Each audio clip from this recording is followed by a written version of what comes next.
Hi, this is Rahul Dev and you're watching The Filmy Charcha. Hello नमस्कार, मैं हूं राहुल और आप देख रहे हैं द फिल्मी चर्चा। आज हमारे साथ जो हस्ती हैं उनका नाम है राहुल देव। इस बार भी कुछ नए के साथ आ रहे हैं, तो चलिए उनके साथ खास मुलाकात। कैसे हैं सर आप? अब आप बताइए आप कैसे हो? बहुत अच्छा सर। सर जैसा कि आपको भी पता है कि 11 मुल्कों की एक्टर्स जो हैं सबकी एक ख्वाहिश होती है कि मुझे परफेक्ट स्क्रिप्ट मिले। और देखिए कितने गौरव की बात है कि आपकी जो वेब सीरीज आने वाली है उसका नाम भी परफेक्ट स्क्रिप्ट है। तो क्या मतलब कहना चाहेंगे इस स्क्रिप्ट के बारे में? जहाँ तक आपका सवाल था परफेक्ट स्क्रिप्ट को लेके ना, तो ऐसा परफेक्शन किसी चीज़ में नहीं होता है ना? तो ये टाइटल है तो इसको इतना सीरियसली ना ही लें तो बेटर है। सर आपने बहुत कमाल का काम किया, इतने इतनी बड़ी जर्नी रही है आपकी।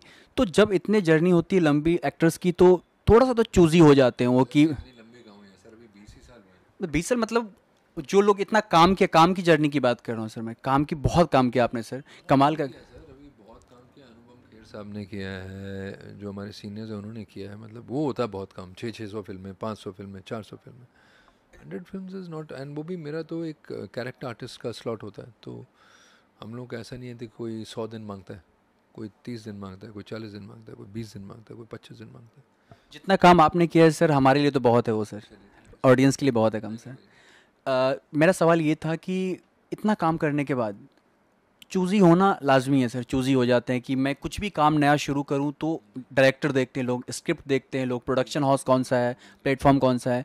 तो ये प्लेटफॉर्म जिस पे अभी अभी आपकी वेब सीरीज चल मतलब आने वाली है, डिजीफ्लिक्स, अभी तक लॉन्च भी नहीं हुआ है। तो जी। क्या आपने शुरू करने से पहले थोड़ा सा सोचा कि मेरे लिए रिस्की है या नहीं है? ऐसा कुछ आपके दिमाग में आया सर, ख्याल सर है मैंने ऐसा वो कुछ? जो ना जो ग्रुप प्रेस कॉन हुआ था ना, उसमें भी एक ही चीज़ बोली थी कि जब मैंने ऑल्ट का पहला शो किया था तब वो लॉन्च नहीं हुए थे। एक तरीके से समीर नायर तब उसके सीईओ थे, और एक था मैम ग्रेट विजनरीज। तो वो पता था कि वो हैं जुड़ी हुई तो कुछ अच्छा ही बनाएंगी। अब इस केस में वो नहीं है, क्योंकि समीर साहब भी he had a reference point from, he was the head of star, you know, big name in the industry.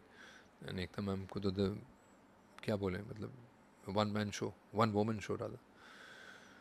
तो इसमें वो क्रेडिबिलिटी मैं मानता हूँ आपकी बात। ऐसा कुछ नाम नहीं है इसमें जुड़ा हुआ कि जो मुझे लगे कि यार wow, it's definitely going to be the bull's eye. But मैं ऑन अ ह्यूमनिटेरियन ग्राउंड मुझे लगा कि वो जो दिलीप पिथवा हैं मेरी फिल्म के प्रोड्यूसर ना, वो एक उन्होंने मेरे से मीटिंग की थी। उसमें उन्होंने एक ही चीज़ बोली थी मुझे, यार अगर आपका सपोर्ट मिल जाएगा ना तो मैं खड़ा हो जाऊँगा, है ना? ऐसा तो सो यू फील यार कि चलो आप इंडस्ट्री में आए थे, कहीं आपको किसी ने ब्रेक दिया। मैं तो दिल्ली से आया हूँ, कोई मैं नेशनल स्कूल ऑफ ड्रामा का एक्टर नहीं हूँ, प्रोडक्ट नहीं हूँ। उस टाइम पे ऐसे भी कहा जाता था कि जो मॉडल्स हैं उनको तो बिल्कुल भी मत लो, क्योंकि ये वुडन होते हैं, इनमें कला नहीं होती है, एक्टिंग नहीं कर पाएंगे, फलाना है, ढमका है, ये है, वो है, ज़ुबान नहीं होती है। अभी देखिए मैं 5 5 भाषाओं में वही कला को प्रदर्शित कर चुका हूँ ऊपर वाले की ग्रेस से। मगर वो किसी ने, पहले आदमी ने मेरे पे चांस लिया, और वो थे द लेट मुकुल आनंद। यदि वो मेरे पे वो पहला चांस नहीं लेते थे तो मैं शायद ही आज आपके साथ इंटरव्यू नहीं कर रहा होता था। तो मुझे लगा कि यार ठीक है यार, आप और 3 4 प्रोजेक्ट्स कर रहे हैं जो कि बिल्कुल you are very sure about, and this one project let me risk it. तो उस पॉइंट ऑफ व्यू से हमने छलांग मार दी। ये आपकी थिंकिंग बहुत पसंद आई। आई होप लोगों को भी पसंद आएगी कि हम बन चुके हैं, लेकिन अगर हमारे सहारे अगर कोई बन सकता है तो हम क्यों ना साथ दें हमारे हम किसी। सहारे तो क्या ही बनेगा सर, मगर ये है कि उन्होंने ये बोला मुझे। सो मैं ये नहीं कह रहा हूँ कि मेरे सहारे वो बन जाएगा, बिल्कुल नहीं बनेगा। नहीं सर, ये है कि बस शुरुआत में सर होता ही है, एक शुरुआत में जब स्टार्ट करता है ना आदमी पहली सीढ़ी, उसमें एक एंक्शसनेस रहती है, उसमें एक वो क्वेश्चन मार्क रहता है, एक एम्बिग्विटी रहती है कि यार क्या होगा।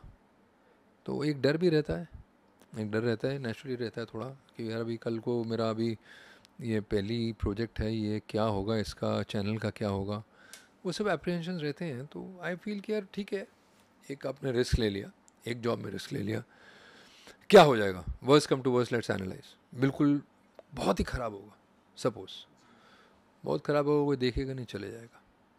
और अगर लेट्स से अगर अच्छा हो गया तो, और यदि अच्छा हो जाता है तो ये हो जाता है कि भाई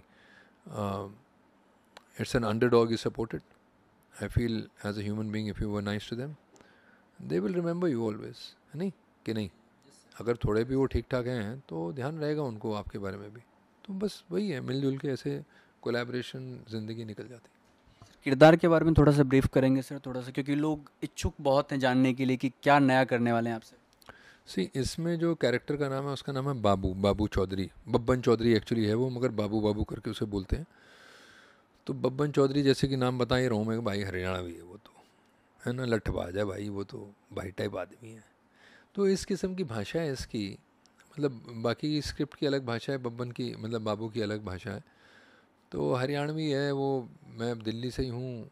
अब गुड़गांव जो है एक हरियाणा का ही हिस्सा था, वो गुड़गांव दिल्ली सब एक मिक्स हो गया और एक एनसीआर बन गया है। तो ये भाषाएं हमने सुनी हैं कई बार। एक मनवीर गुर्जर हैं जो हमारे मित्र बने बिग बॉस के दौरान, तो बहुत ही अच्छे लड़के, मुझे बहुत पसंद थे। तो वो गुर्जर हैं तो उनकी भाषा यो भाई यो ही हो है ना, इसी किस्म की भाषा है भाई। अरे क्या करने लग रहा छोरा, इस टाइप का ही है। तो वो मुझे भाषा बहुत पसंद है, इट्स लाइक म्यूज़िकल। तो मैंने कहा यार चलो और कुछ नहीं तो प्रैक्टिस कर लेते हैं। तो इट्स लाइक दैट। तो he is a Haryanvi character. He is of course a rowdy, killer विलर भी हैं, सब करते हैं उल्टे सीधे काम, मगर ये भी है कि एक इमोशनल साइड भी है, किसी को एक प्रेम भी करते हैं, वो भाव भी है। तो उस किस्म का आदमी है ये, उस किस्म का आदमी। सर इंडस्ट्री में आपने भी देखा होगा कि थोड़ा सा काम करते हैं और उसके बाद 10-10 बहाने ढूंढने लगते हैं कि लाइमलाइट में कैसे आ जाए। ऐसे सिचुएशन में आप लाइमलाइट से दूर रहते हैं, ऐसा क्या रीज़न है सर लाइमलाइट से दूर रहने का? सर ऐसा कोई वैसे जानबूझ के तो दूर या पास नहीं रहता हूँ मैं, जैसे मगर पार्टीज वगैरह अटेंड करना, ये करना वो करना, मतलब थोड़ा सा लाइमलाइट में रहने की कोशिश रहती है, किसी पे कुछ कमेंट करना, बोलना। यार अभी पार्टीज़ में मैं जाके मतलब ऐसा कुछ, I am little private in my space. तो I like one to ones, है ना। पार्टी में आई फील लिटिल लॉस्ट। एक बड़ी जगह है ना पार्टी, उसमें आई फील लिटिल लॉस्ट। कई बार कॉन्वर्सेशन उसमें ऐसे हो जाते हैं कि एक कर रहे हैं हम, आप और मैं कॉन्वर्सेशन तो कर रहे हैं, और आपको भी पता है और मुझे भी पता है यार ये कॉन्वर्सेशन का कोई मतलब है नहीं, और अगली बार किसी और ही पार्टी में हम लोग मिलने वाले हैं। कई बार हो जाता है ना ऐसा। तो वो नहीं हो पाता है मेरे से यार, थोड़ा थोड़ा इसलिए, और कुछ नहीं है। आई कांट जज why a person should attend और should not attend. Who attends and enjoys it, they should attend, but I don't enjoy it that much, so I don't attend, ऐसा। सर एक सवाल ऐसा है कि जैसा कि आपको भी पता है कि जब से ये सुशांत सिंह वाला जो हुआ था, उसके बाद इंडस्ट्री में बहुत सारी नेगेटिविटी आ गई, आपको भी पता है सर। बहुत ऐसे माँ बाप थे जिनके बच्चे आना चाहते थे इंडस्ट्री में, उनको भी माँ बाप ने रोक दिया कि इंडस्ट्री बहुत गंदी है, ये है वो है, बहुत नेगेटिविटी फैल चुकी है। तो आपने अभी तक के एक्सपीरियंस में जो ऑब्जर्व किया, क्या पॉजिटिव वाइब्स आप लोगों को दे सकते हैं, एक होप दे सकते हैं आप? सर मेरा तो ये ख्याल है कि जो यू लाइक अ स्पॉन्ज, हाँ, life life throws things at you, है ना, ज़िंदगी ऐसी चीज़ें फेंकती रहती है। अब अगर आप स्पॉन्ज हैं तो why do you have to be annihilated कि यार ये बहुत नेगेटिव चीज़ हो गई और ये ना, ओहो ऐसा हो गया, और ये जो वो नया लड़का आ रहा है ना उसे मैं कहता हूँ ये उसके लिए ठीक नहीं है।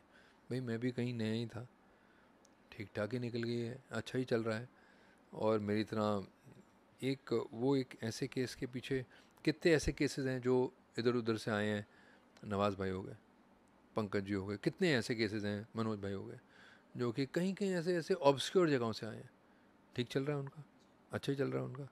तो why can't I observe as a sponge, आपने भी एक चीज़ फेंकी, वो मैं वो गेंद क्यों ना पकड़ूं जो मुझे सीख लेनी चाहिए। मैं वो सीख क्यों लूँ कि अरे यार यहाँ तो ये गेंद मैं ज़्यादा पकड़ लूँ, इसमें ज़्यादा सीख है, नेगेटिव है ये। I think just pick up the positive things in a circumstance and then keep on moving on. अभी उसमें पैंडमिक में कितने लोग, यू नो, तो why do you have to think यार ये मुझे ही, मेरे पीछे, मैं अभी बैन से बाहर निकलूँगा, ये वायरस ना मेरी वेट कर रहा है एक्चुअली। तो जैसे ही निकलूँगा ये वायरस जो है कोरोना, इसने चूज़ किया हुआ है कि ऐसा क्यों सोचे आदमी। ऐसा भी तो सोच सकता है, गए आप सेट पे गए, अच्छा काम किया, घर जाके खाया वाया नहाया वाया आराम से, और अगले दिन एक और दिन सेट पे जाएंगे, ऐसा भी सोच सकता है ना। तो वही है। सर जिस बहुत कमाल कमाल के आपने काम किए हैं, अच्छी मतलब कैरेक्टर भी बहुत कमाल कमाल के आपने किए हैं।